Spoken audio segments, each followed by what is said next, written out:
मिलेगा। ऐसा मन में सोचकर विष्णु ने कोई वहाँ से स्वर्ण 4 भुजाओं वाले जिनके हाथों में चक्र गदा तथा पदम्बर माला पहनू देखकर स्तुति करने लगे।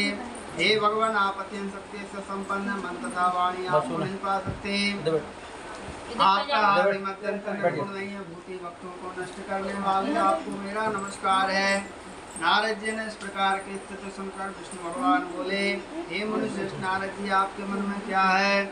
आपका किस काम के लिए निश्चय कुछ कहो। सत्यनारायण भगवान का अच्छी तरह से विधान पूर्वक मनुष्य का मरने पर मोक्ष को प्राप्त होता है।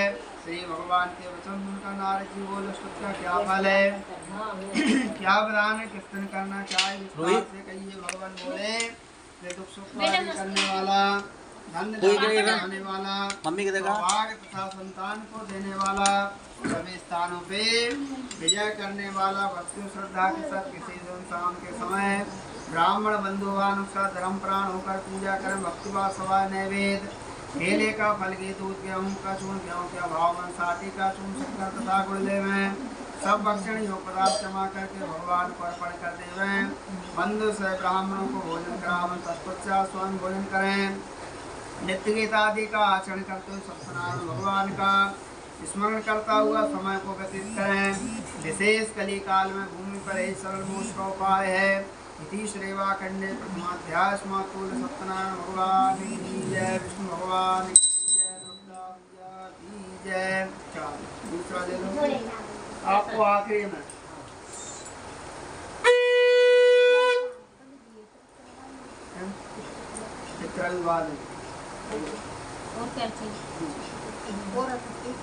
दूसरे अध्याय में श्री सूत जी बोले, सुंदर काशी पुरी नगरी थी, वहाँ पे गति निर्धन ब्राह्मण रहता था। भूख प्यासे में नित्य पृथ्वी पर घूमता था। ब्राह्मणों से प्रेम करने वाले भगवान ने ब्राह्मण को दुखी देखकर बूढ़े ब्राह्मण का रूप धारण कर लिया। आदर के साथ पूछा, हे विष्णु, पृथ्वी पर क्यों घूमता है? हे श्रेष्ठ ब्राह्मण, यह समस्या को मैं सुनना चाहता हूँ। ब्राह्मण बोला, मैं गरीब ब्राह्मण भिक्षा के लिए पृथ्वी पर घूमता हूँ। यदि आप इसका उपाय जानते हो तो कृपा करके कहो। वृद्ध ब्राह्मण बोला, सत्यनारायण भगवान मनवाक्ष फल को देने वाले हैं, इसीलिए ब्राह्मण तो उनका पूजन कर जिसके करने से मनुष्य सब दुखों से मुक्त होता है। ब्राह्मण को सारा विधान बतलाकर बूढ़े ब्राह्मण का रूप धारण करने वाले श्री सत्यनारायण भगवान अंतर ध्यान हो गए। बृहस्पति को वृद्ध ब्राह्मण बतलाया, मैं उसको अवश्य करूँगा। यह करने से उसको रात को नींद नहीं आए, सवेरे जागा, भिक्षा के लिए चल जाए, भिक्षा में बहुत धन मिला। उससे बंधु भानु साथ उसने सत्यदेव भगवान का पूजन किया। इसके करने से ब्राह्मण सब दुखों से छूटकर अनेक प्रकार की संपत्तियों से हुआ। उसी समय से ब्राह्मण धर्मास्पद करने लगा। इस तरह से सत्यनारायण भगवान के व्रत को जो भी करेगा सब पापों से छूटकर मोक्ष को प्राप्त होगा।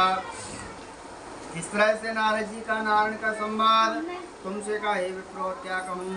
हे मनुष्य, ब्राह्मण से सुनकर किस कृष्ण ने व्रत को किया है हम सब सुनना चाहते, इसके लिए हमारे मन में श्रद्धा है। श्री सूत जी महाराज जी बोले, एक समय ब्राह्मण बंधुवान स्वागत करने को तैयार हुआ। उसी समय लकड़ी बेचने वाला बूढ़ा आदमी आया, बाहर लकड़ियों को रखकर ब्राह्मण के मकान में गया। यहाँ से दुखी लकड़हारा ब्राह्मण को नमस्कार करके कहने लगा, आप ये क्या करें, उसके करने से क्या फल मिलता है, कृपा करके मुझसे कहो। ब्राह्मण ने कहा, सब मनोकामनाओं को पूरा करने वाला यह श्री सत्यदेव भगवान का पूजन, इसकी कृपा से मेरे यहाँ धन दान की आदि वृद्ध ब्राह्मण से दुख के बारे में जानकर लकड़हारा बहुत ही प्रसन्न हुआ। चरणामृत ले प्रसाद खाने के बाद अपने घर को चला गया। मन में इस प्रकार का संकल्प कर लिया, आज ग्राम में लकड़ी बेचने से जो भी धन मिलेगा सत्यदेव भगवान का उत्तम पूजन करूँगा। उस दिन लकड़ियों का दाम पहले दिनों से चौगुना मिला। तब वह बोला, लकड़हारा दाम लेते प्रसन्न होकर पक्के केले की फली, शक्कर के दही का चूर्ण इत्यादि भगवान के कुल सामग्रियों को लेकर अपने घर को गया और उसने सब भाइयों को लाकर विधि के साथ भगवान जी का पूजन किया। उसी व्रत के प्रभाव से लकड़हारा धन पुत्र आदि से संसार में सुख होकर वैकुंठ को चला गया।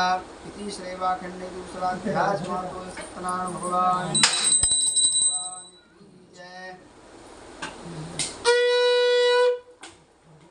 श्री सूत जी बोले, श्रेष्ठ मैंने आगे कथा कहता हूँ। पहले समय में उल्का मुख नाम का बुद्धिमान राजा था, सत्यवक्ता जितेंद्र था। प्रतिदेव स्थानों पर जाया करता था तथा गरीबों को धन देकर उनके कष्ट दूर करता था। उसकी पत्नी मुखवाली सती सावित्री थी, भद्रशीला नदी के तट पर उन दोनों श्री सत्यदेव भगवान का पूजन किया। उसी समय साधु व्यवसाय व्यापार के लिए बहुत साधन था। नाव किनारे पर ठहरा कर राजा के पास गया। राजा को व्रत करते देखकर विनय के साथ पूछने लगा, हे राजन बख्शिश से आप क्या कर रहे हैं, मेरी सुनने की इच्छा था, मुझे बताइए। राजा बोला, हे साधु मान शक्तिवान सत्यनारायण भगवान का व्रत पूजन किया जा रहा है। राजा के वचन सुनकर साधु आदर के साथ घर गया। संतान देने वाले सुनकर समाचार सुनाया और कहा कि जब मेरे संतान होंगे तब मैं सुख को करूंगा। साधु ने ऐसे वचन अपनी स्त्री लीलावती से कहे। एक दिन लीलावती पति के साथ अनंत हो सांसा धर्म प्रवर्तों का सत्यनारायण भगवान के पास गर्भवती हो गई तथा 10वें महीने में सुंदर कन्या का जन्म हुआ। कन्या इस तरह से बढ़ने लगी जैसे शुक्ल पक्ष में चंद्रमा बढ़ता है। कन्या का नाम कलावती गया। तब लीलावती ने मीठे शब्दों में अपने पतिदेव से कहा, हे स्वामी, आपने जो संकल्प किया था भगवान का पूजन करूंगा, आप उसको करिए। साधु बोला, हे प्रिय, इसके व्यवहार पर करूंगा। इस प्रकार से अपनी पत्नी को आश्वासन दे नगर को चला गया। कलावती प्रतिनिधि को प्राप्त हुई। जब साधु नगर में सखियों के साथ अपनी पुत्री को देखा, तुरंत ही दूत बुलवा कर कहा, पुत्री के बाद से सहयोग देख कर लाओ। साधु की आज्ञा पाकर दूत कांचन नगर पहुंचा। वहां पर बड़ी खोज कर लड़की के सहयोग में पुत्र आया। सहयोग लड़की को देखकर साधु ने भाई बंधु प्रसन्नित हो पुत्री का विवाह कर दिया। किंतु दुर्भाग्य से देखिए विवाह के संस्कृत को करना भूल गया। तब से भगवान क्रोधित हो गए। श्राप दे दिया, जात ने दान दुख प्राप्त होगा। अपने कार्य में कुशल बनिया जामा था, सीधा रतनपुर में व्यापार करने लगे। एक रोज सत्यनारायण भगवान की माया से प्रेरित को राजा का धन चुरा कर शीघ्र जा रहा था, किंतु राजा के दूतों को आता देखकर चोरों ने घबरा कर भागते राजा के धन को वहीं पर रख दिया जहाँ ससुर जमा ठहरे थे। जब दूतों ने साधु राजा के धन को रखा पाया तो दोनों को बांध कर ले गए। प्रसन्नता समेत जाकर बोले, महाराज, दो चोर हम पकड़ कर ला देकर आज्ञा दीजिए। तब तो राजा की आज्ञा सुनको कठिन का आवास में डाल दिया। जो भी धन तान का छीन लिया सत्यनारायण भगवान की श्राप द्वारा। उनकी पत्नी भी घर पर बहुत ही घर पर जो धन रखा था उसे भी चोर चुरा कर ले गए। शारीरिक व मानसिक पीड़ा से भूख प्यास तो अन्न की चिंता में कलावती ब्राह्मण के घर गई। वहाँ पर उसने श्री सत्यदेव भगवान का पूजन होते देखा। कथा सुने प्रसाद गण कर रात को हराए। माता ने कहा, हे पुत्री, अब तक तू पा रही है, तेरे मन में क्या है? कलावती बोले, माता, मैंने ब्राह्मण के सत्यदेव भगवान का पूजन होते देखा है। कन्या के ऐसे वचन का लीलावती ने भगवान के पूजन की तैयारी करने लगे। लीलावती ने परिवार बंधुवानों से सत्यदेव भगवान का पूजन किया। यह वर मांगा, मेरे पति हो जाओ, मैं यति शीघ्र आ जावे।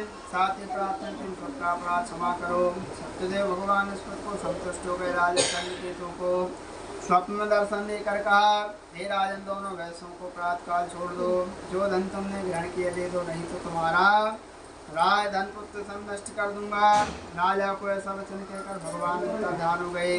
प्रातःकाल राजा चंद्रकेतु ने सभा में स्वप्न सुनवाया। फिर दोनों बड़े पुत्रों को कैद कर सभा में बुलवा दोनों ने आके राजा को नमस्कार किया। राजा मीठे वचनों से बोला, हे महान वंश, ऐसा कठिन दुख प्राप्त हुआ है। अब तुम्हें कोई भय नहीं। ऐसा कहकर उनको नए वस्त्राभूषण पहनवाए तथा उनका जितना धन लिया था उससे दूसरा धन दिलवा कर आदर से विदा कर दिया। दोनों वे अपने घर को चल दिए। तीसरेवा खंडे तीसरा अध्याय समाप्त हो। सत्यनारायण भगवान की जय। चौथे अध्याय में श्री सूत जी बोले, वैश्य ने मंगलाचरण के यात्रा आरम्भ कर दी, अपने नगर को चला। उनके थोड़ी दूर पहुंचने पर धन्य व्याधारी श्री सत्यदेव भगवान ने फिर पूछा, हे साधु, तेरे नाव में क्या है? आह्वान कसता हुआ कहता, धन्य भगवान, क्यों पूछते हो? क्या धन लेने की इच्छा है? मेरी नाव में तो बेल पत्ती आदि भरे। वैश्य का कठोर वचन कर भगवान ने कहा, तुम्हारा वचन सत्यो दंडी। भगवान ऐसा कहकर वहां से कुछ दूर चले गए। दंडी भगवान के जाने पर वैश्य ने नित्य क्रिया करने के बाद नाव का चम्मा किया। नाव बेल पत्ती आदि देखकर मूर्छित हो जमीन पर गिर गया। मूर्छा खुलने पर तन विलाप करने लगा। तब तो उसका दामाद बोला, आप शोक क्यों करते हो?